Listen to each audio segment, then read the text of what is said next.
2010 के अंदर मैं निवेदन करूंगा मंचस्थ मनुष्यों से 2 लाख बच्चे बैठे थे। कितने? क्योंकि उस वक्त विद्या भारती का बहुत सारा योगदान था। विद्या भारती का योगदान 2 बार हुआ। एक बार 1,80,000 बैठे और उसके बाद 2 लाख बच्चे बैठे। हमारा उद्देश्य या संस्था का उद्देश्य एकमात्र यही है कि बच्चों के कोमल और मजबूत अंतःकरण के अंदर भगवान ने अग्नि बीज बोया है। उसको माँ बाप पूरा नहीं समझ पाएंगे, कहने के उनके अंदर राग द्वेष होता है, मेरा मारो लाडलो मारी लाडली, तो वो अपने एक्सपीरियंस को, अपने सपनों को उन पर ओढ़ना चाहते हैं। इसलिए वो वास्तव में जो उनका मूल स्वभाव है, मूल स्वधर्म है, मूल स्वरुचि है, जो वो करना चाहते हैं, जो बीज उनके अंदर छुपे है, वो उगना उठना चाहता है, उसको समझ नहीं पाते। इसके लिए जीवन में गुरु आता है। माँ को इसलिए हमने प्रथम गुरु कहा है।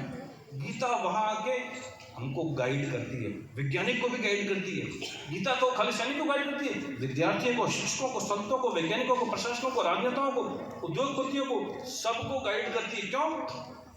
गीता माँ नहीं है, गीता माँ की माँ नानी है।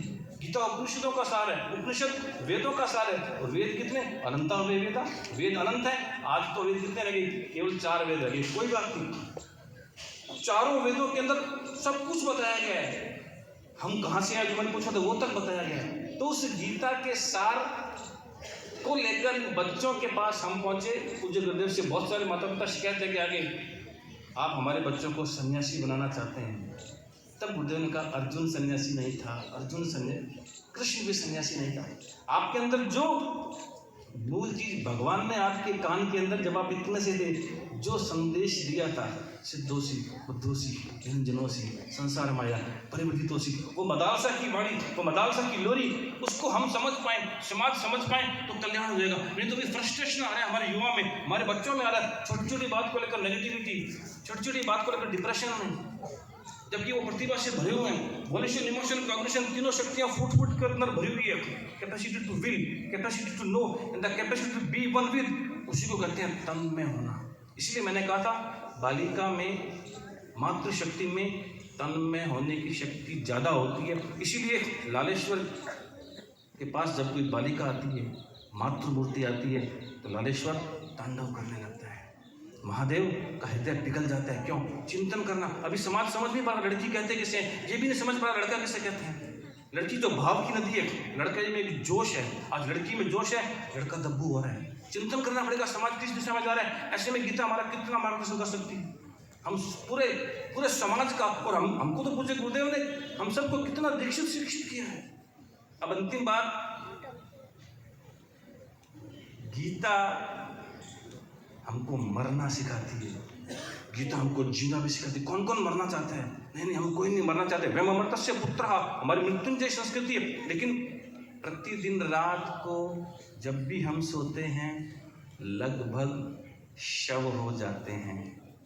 चिंतन करना घर जाके वापस, चाहे अलार्म बजता हो, या चिड़िया जगाती है, या माँ जगाती है, या आपका मित्र जगाता है, हम शव से वापस शिव हो जाते हैं। कौन हमको शव कर रहे हैं, क्यों कर रहे हैं, और वो क्यों हमको शिव करना चाहता है, क्यों हमको शुभ करना चाहता है। वो सब गुणों को लेकर पूज्य गुरुदेव ने एक संकल्प लिया था। पूरे समाज का सहयोग है। अभी नाम लिया, कुछ नाम मैं ले लेता हूँ। डॉक्टर प्रवीण माथुर, डॉक्टर अमरपाल सिंह, अखिलेश जी, साकेत जी यहाँ बैठे हैं, साकेत जी थे, राजेंद्र जी थे, 9 जने थे। केवल एक मात्र मूर्ति थी। इस दिन की बात कर रहा हूँ मैं। एक ही मात्र मूर्ति थी, स्नेह पालिक जी थी। उस दिन पहले गीता बोलते, बाकी सारे तो हैं, सभी थे। प्रथम गीता बोलते, गीता में 9-10 ये थे। मनीष कटुरिया जी भी थे, एक और बैंक में काम करते, 9-10 से थे। आपको मैं पहचान नहीं पाया, हो सकता है कि विशी साहब भी हो, आपको ये सारी बातें याद है तो निश्चित रूप से सुमंत जी भी उसके अंदर थे। उसी की प्रेरणा लेकर देखो आज कुलपति बने, बच्चे भी वो प्रेरणा लेंगे तो आपके अंदर कुलपति भी बन सकते हैं और कलेक्टर भी बन सकते हैं। लेकिन बच्चों, कमर को सीधी रखना, मन को सीधा रखना, बुद्धि को तीक्ष्ण रखना, और कभी डरना नहीं। तो आप बच्चों को बहुत बहुत बधाई है। मैं बोलूँगा नहीं, क्योंकि बोलने के बहुत सारे भाव हैं, मैं कहीं और खो जाऊँगा। अब सीधा निवेदन है, पहले कोशिश से कि कलेक्टर साहब के पास समय भी कम है, आप बच्चों को गाइड करें, बच्चों को मार्गदर्शन करें। और कल से 7 दिन का एक और प्रयास हम कर रहे हैं, उसमें भी यदि आपके पास समय हो 3 से 5 बजे तक, तो आप अवश्य पधारें। इसी कामना के साथ सभी बच्चों को बहुत बहुत आशीर्वाद। ओम। हमारे आज के इस समारोह के मुख्य अतिथि जिला कलेक्टर श्रीमती नम्रता अवस्थी हमारे बीच आई हैं।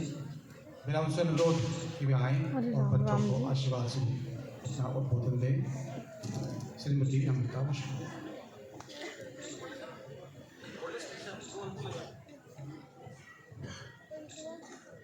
सभी को नमस्कार। सबसे पहले महाराज जी आपको, और सर आपने मुझे बड़ा मुश्किल टास्क दिया। अब आपके बाद मैं क्या ही बोलूँ, बचा नहीं है बोलने को। आपके आगे मैं तो क्या ज्ञान दूंगी इन बच्चों को। पर मुझे बहुत अच्छा लग रहा है कि इतने सारे छोटे छोटे बच्चे यहाँ पर आए हुए हैं। जैसा अभी महाराज जी भी कह रहे थे,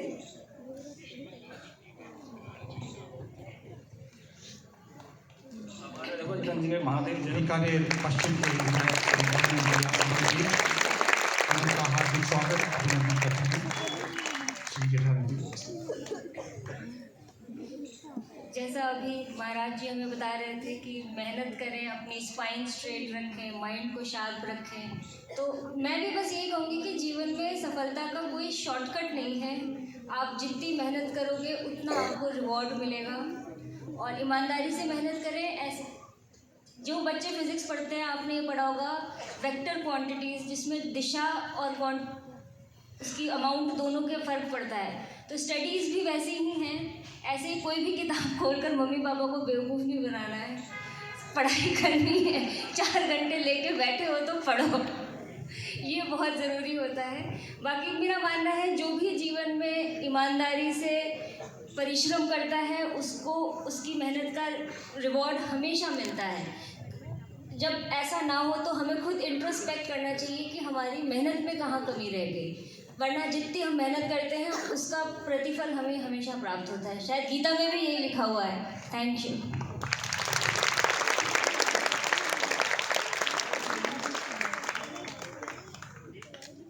धन्यवाद जिला कलेक्टर महोदय का। अति संक्षिप्त में उन्होंने बच्चों को एक बीज दिया है कि किताब खोलकर पढ़ना है, माता पिता को बेवकूफ़ नहीं बनाना है। ठीक है, सब बच्चे से ध्यान रखेंगे ना। जब किताब खोलते हैं पढ़ने के लिए तो केवल पढ़ना है, छुपा के मोबाइल देखना या कुछ और पढ़ना नहीं करना है। ठीक है, सब बच्चे करेंगे। हमारे बीच बीकानेर पश्चिम के विधायक श्री जेठालाल जी व्यास, हम उनका स्वागत करते हैं। हमारे प्रयास के संचालक श्री हरिओम पुंज से मेरा अनुरोध कि वे आए और जेठालाल जी व्यास का माल्यार्पण कर स्वागत करें। श्री हरिओम पुंज।